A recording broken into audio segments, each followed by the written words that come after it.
আচ্ছা, একটা SMM panel business করতে গেলে কিন্তু মেইনলি আমাদের একটা automated professional SMM panel website দরকার হবে এবং সেই ওয়েবসাইটটা যদি এরকম টাইপের একটা প্রফেশনাল এসএমএম প্যানেল ওয়েবসাইট হয় তাহলে কিন্তু আর কোনো কথাই নাই। ব্যাপারটা কিন্তু অনেক ইজি হবে। সো বন্ধুরা, আজকের এই ভিডিওতে আমি আপনাদেরকে দেখানোর চেষ্টা করব কিভাবে আপনি এরকম টাইপের একটা প্রফেশনাল এসএমএম প্যানেল ওয়েবসাইট তৈরি করতে পারবেন। এবং আমি আশা করব আজকের এই ভিডিওটা যদি আপনি দেখেন, তাহলে আপনি যদি একদম ওয়েব ডেভেলপমেন্ট সম্পর্কে একদম কিছু না বুঝেন, তাও আপনি এরকম টাইপের একটা ওয়েবসাইট বানাইতে পারবেন। সো এবং আমাদের এই এসএমএম প্যানেল ওয়েবসাইটের এইটা হবে অ্যাডমিন ড্যাশবোর্ড, যেখান থেকে আপনি সবকিছু কন্ট্রোল এবং ম্যানেজ করতে পারবেন এবং এটার ফাংশনালিটি কিন্তু হিউজ লেভেলের এবং এই প্যানেলটা কিন্তু ফুললি অটোমেটেড একটা প্যানেল। এক কথায় আপনার শুধুমাত্র এই ওয়েবসাইটটা বানিয়ে দিতে হবে অ্যান্ড এপিআই প্রোভাইডার এটসেট্রা যোগ করতে হবে। তাছাড়া বাদবাকি যা কাজ সব কিন্তু এই প্যানেলের স্ক্রিপ্টই করবে, অনেক অ্যাডভান্সড একটা স্ক্রিপ্ট। সো আমরা ভিডিওতে চলে যাই। সো বন্ধুরা, আসসালামু আলাইকুম। আজকের এই ভিডিওতে আমরা মেইনলি একটা স্যাম্পল ওয়েবসাইট তৈরি করব। সেটা কিরকম সেটা তো আপনি ভিডিওর ১ম এ দেখেই নিয়েছেন। সো এই এসএমএম প্যানেল ওয়েবসাইট তৈরি করার জন্য ফার্স্ট অফ অল আগে আমরা আমাদের সি প্যানেলে চলে আসবো। সো সি প্যানেল কি? সি প্যানেল সম্পর্কে যারা জানেন না তাদেরকে আমি বলে দিতে চাই। সি প্যানেল হইতেছে ডেভেলপারের প্যানেল বলা যেতে পারে। এখান থেকে ওয়েবসাইটের যাবতীয় সবকিছু ম্যানেজ করা হয়ে থাকে এবং আপনি যদি একটা ডোমেইন হোস্টিং কেনেন তাহলে আপনি এরকম একটা সি প্যানেল ওই ডোমেইন হোস্টিং কোম্পানির কাছ থেকেই পেয়ে যাবেন। এবং আপনি যদি সি প্যানেল সম্পর্কে একদম কিছুই না জানেন তাহলে আমি রেকমেন্ড করবো আমার চ্যানেলে ভিজিট করেন এবং সি প্যানেল সম্পর্কিত একটা ভিডিও দেওয়া রয়েছে। এই ভিডিওটা আপনি চাইলে দেখে আসতে পারেন। এই যে এই ভিডিওটা আপনি চাইলে দেখে আসতে পারেন। এখানে সি প্যানেল সম্পর্কে আমি আপনাদেরকে এ টু জেড বোঝানোর চেষ্টা করেছি। সো মেইনলি ওয়েবসাইট তৈরি করতে তো আমাদের একটা ডোমেইন হোস্টিং দরকার হয়। ডোমেইন হোস্টিং কিনলে আপনি এরকম একটা সি প্যানেল পেয়ে যাবেন। সো ফার্স্ট অফ অল আমরা এরকম একটা সি প্যানেল পেয়ে গেলাম। এখন আমাদের মেইনলি ওয়েবসাইট বানাইতে হবে। সো ওয়েবসাইট বানানোর জন্য আমরা কি করব? এখান থেকে ফাইল ম্যানেজার নামে যে অপশনসটা রয়েছে আমরা সেই ফাইল ম্যানেজারের উপর একটা ক্লিক দিব বা নতুন একটা ট্যাবে ওপেন করব। সো এরপর হচ্ছে মেইনলি আমরা পাবলিক আন্ডারস্কোর এইচটিএমএল নামে যে এই ফোল্ডারটা রয়েছে সেটার ভিতরে প্রবেশ করব, অথবা আমরা এইখান থেকে আমরা আমাদের সাবডোমেইন ফোল্ডারের ভিতরে প্রবেশ করব।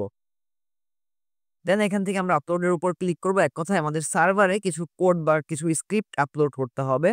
সো আমরা সিলেক্ট ফাইল এবং মেইনলি আমরা এই জিপ ফাইলটা আপলোড করে দিব। সো জিপ ফাইলটা আপনি কিভাবে পাবেন সেটা ভিডিওটা শেষ পর্যন্ত দেখতে থাকুন। অবশ্যই ভিডিও কোনো না কোনো সময় আমি বলে দেওয়ার চেষ্টা করব। এটা হচ্ছে 23.66 মেগাবাইটের একটা স্ক্রিপ্ট। এটাই হইতেছে মূলত এসএমএম প্যানেলের স্ক্রিপ্ট। এটা হইতেছে মেইনলি ফার্স্ট অফ অল আমরা আমাদের সার্ভারে আগে দিতেছি। দেন এটা আমরা ইনস্টল করব বা অ্যাক্টিভেট করব।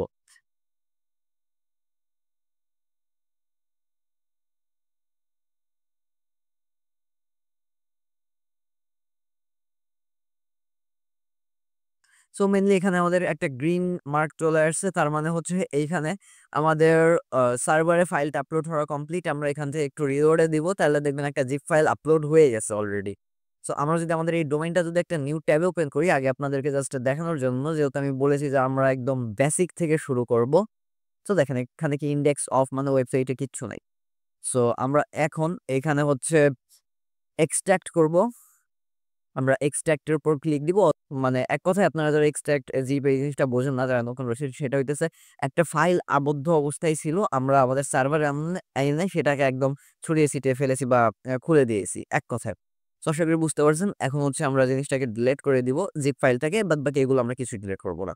এখন এখান থেকে দেখেন new SMM panel script dot SQL নামে যে ফাইলটা রয়েছে, এই যে এই ফাইলটাকে আমরা ডাউনলোড করব, কারণ ইন দ্য ফিউচার মানে কিছুক্ষণ পরেই আমাদের এই আমরা স্ক্রিপ্টটা যখন অ্যাক্টিভ করব তখন আমাদের এটা দরকার হবে। সো আমরা হয়ে গেছে। এখন যদি আমরা আমাদের সাইটে যদি একটু রিলোড দিই তাহলে দেখবেন যে কিছুই নাই ওইরকম ভাবে। সো ফার্স্ট অফ অল আগে আমরা সি প্যানেলে আসবো, দেন আমরা এখান থেকে ম্যানেজ মাই ডেটাবেস সেখানে চলে যাব। সো এখান থেকে আমাদের কি করতে হবে? মেইনলি একটা ডেটাবেস বানাইতে হবে। সো ডেটাবেস কি? ডেটা আমাদের ওয়েবসাইটে যত ডেটাগুলো থাকবে, যত ইউজারের ইনফরমেশন, যত অটোমেশন যা আছে সবকিছু মেইনলি আমরা এই ডেটাবেসের ভিতরেই সেভ হয়ে থাকে। সো আমরা এখান থেকে আমরা একটা ডেটাবেসের নাম বানিয়ে নিতেছি। আমি জাস্ট এসএমএম দিয়ে দিচ্ছি। আপনি আপনার নামেও ডেটাবেস বানাইতে পারেন। সো হোয়াটএভার, ওইটা কোনো ম্যাটার না। সো আমরা এখান থেকে পুরা ডেটাবেসের নামটা কপি করব। খেয়াল রাখবেন এই জিনিসটা যেন আপনি ভুল না করেন। আমি যেভাবে দেখাইতেছি এরকমভাবে ডেটাবেস বানান। এতে আপনার অনেক ইজি হবে যদি আপনি নতুন হয়ে থাকেন। কারণ ডেটাবেসের আপনি চাইলে ইউজার আলাদা দিতে পারেন, পাসওয়ার্ড আলাদা দিতে পারেন। বাট আমি সবকিছু একই দিয়ে দিতেছি। সো এটা একটু লক্ষ্য করে দেখেন। আর ডেটাবেসে যদি ভুল হয় তাহলে আপনার ওয়েবসাইট কিন্তু রান হবে না। সো মেইনলি আমরা এখানে এসএমএম দিব, পাসওয়ার্ড আমরা যেটা কপি করছিলাম সেটাই দিয়ে দিব। এক কথায় হচ্ছে আমাদের ইউজার নেম ওটা, ডেটাবেজের নাম ওটা, প্লাস আমাদের পাসওয়ার্ড ওটা। সো আশা করি বুঝতে পারছেন। দেন আমরা ক্রিয়েট ইউজার দিয়ে দিব। মেইনলি আমরা ডেটাবেজ বানাইছি, ইউজার বানাই ফেলাইছি, দেন কমপ্লিট। এখন হচ্ছে আমরা ইউজার আর ডেটাবেস দিয়ে কানেক্ট করে দিব। সো আমরা এখান থেকে দুইটাকে কানেক্ট করে অ্যাড এর উপর একটা ক্লিক দিয়ে দিব, অ্যান্ড আমরা অল পারমিশনকে দিয়ে দিব। অল পারমিশন মেক চেঞ্জ দিয়ে দেওয়ার পর মেন আমাদের ডেটাবেস বানানো কমপ্লিট। এখন ডেটাবেসের ভিতরে আমাদের কিছু ফাইল ইম্পোর্ট করতে হবে। এইমাত্র আমাদের যেটা ডাউনলোড করলাম, সো সেইটাকে আমরা এখান থেকে আমরা আমাদের ডেটাবেসে চলে যাবো। এখানে আপনার যদি অন্য অন্য ডেটাবেস তৈরি করা থাকে তাহলে আপনার আরো অনেক ডেটাবেস আসবে। দেন আমরা এখান থেকে ইম্পোর্টের উপর একটা ক্লিক দিয়ে চুজ ফাইল, এবং আমরা যে এসকিউএল ফাইলটা ডাউনলোড করলাম না একটু আগে, সেটাকে আমরা এখান থেকে ইম্পোর্ট করে দিব এক কথায়। দেন আমরা এখানে ইম্পোর্টের উপর একটা ক্লিক দিয়ে দিব। সো মেনলি আমাদের ডেটাবেস বানানো কমপ্লিট, আমাদের ওয়েবসাইটে সব কিছুই করা কমপ্লিট হয়ে গেছে। সো এখন একটু লোড হবে। এক কথা হচ্ছে ডেটাবেসে কিছু ডেটা ইম্পোর্ট হবে। সো যখন এই যে আপনাদের সামনে এরকম একটা গ্রিন টিক মার্ক চলে আসবে, তখন আপনি এই ট্যাবটাকে কেটে দিবেন, কারণ এটা আমাদের আর কোনো দরকার নেই। সো এটার একটা দরকার আছে, যার জন্য আমি একটু পরে আপনাদেরকে দেখাইতেছি। সো আমি কন্ট্রোল শিফট টি দিয়ে জিনিসটাকে আবার ওপেন করে আনি। সো যাই হোক, এখন হচ্ছে মেইনলি আমরা এই যে পাবলিক আন্ডারস্কোর এইচটিএমএল এর ভিতরে আসলাম। দেন আমরা অ্যাপস এর ভিতরে যাব, কনফিগ আন্ডারস্কোর পিএইচপি এটার ভিতরে আসবো। দেন এখানে চলে আসলাম। মেইনলি এখন আমাদের একটা জিনিসকে এডিট করতে হবে। সো ফার্স্ট অফ অল আমরা এই যে এখান থেকে ডেটাবেজের নামটা আমরা এখানে চেঞ্জ করে দিব, এবং এটা খুব সাবধানে করবেন। আমি আপনাদেরকে একটু দেখানোর জন্য জিনিসটাকে বড় করে নিতেছি। এখানে দেখেন নেম লেখা আছে, এখানে আপনি আপনার ওয়েবসাইটের নাম দিয়ে, মানে ডেটাবেজের নাম দিয়ে দিবেন। এখানে আপনার ডেটাবেজের পাসওয়ার্ড, আপনার ডেটাবেজের ইউজার, এগুলা দিয়ে দিবেন। সো এটা যেন খেয়াল রাখবেন, এটা যেন কোনো একটা ব্র্যাকেট বা কমা যেন এখান থেকে কোনো মিস্টেক না হয়, নাহলে আপনার ওয়েবসাইট রান করবে না। সো এখন আমরা আমাদের ওয়েবসাইটের যে ইউআরএলটা রয়েছে সেটাকে সাবধানতার সাথে কপি করব। দেন এই যে এখানে দেখেন যে একটা ইউআরএল অপশনস রয়েছে, আমরা এখান থেকে ইউআরএল এ দিয়ে দিব। সো দেন আমাদের এটা কিন্তু কমপ্লিট হয়ে গেছে। এখন আমরা যদি আর কিছু না, আমরা সাইড থেকে এখন সেভ চেঞ্জ এর উপর একটা ক্লিক দিয়ে দিব। সো আমার রেকর্ড অনুযায়ী এখনকার ভিডিওটা হইতেছে 7 মিনিট 24 সেকেন্ডের। আমি যদি আমাদের ওয়েবসাইটে যাই, যদি একটা রিলোড দেই, আমাদের ওয়েবসাইট কিন্তু ফুললি চেঞ্জ হয়ে গেছে।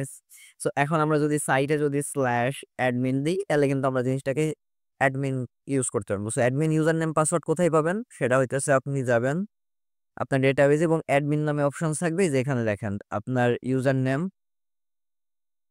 পাওয়া যাবেন, এবং আপনার যে পাসওয়ার্ডটা রয়েছে অ্যাডমিন পাসওয়ার্ড, সেটা পাওয়া যাবেন। এটা আপনি চাইলে ইন দ্য ফিউচার চেঞ্জ করতে পারবেন অবশ্যই।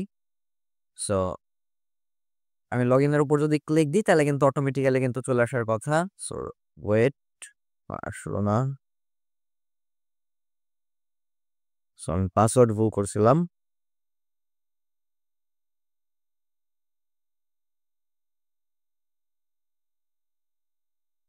সো মেইনলি আমাদের কিন্তু অ্যাডমিন লগইন হয়ে গেছে। এখন আমাদের ভেরিফিকেশন বলতেছে, আমরা এটাকে স্কিপ করে দিতেছি।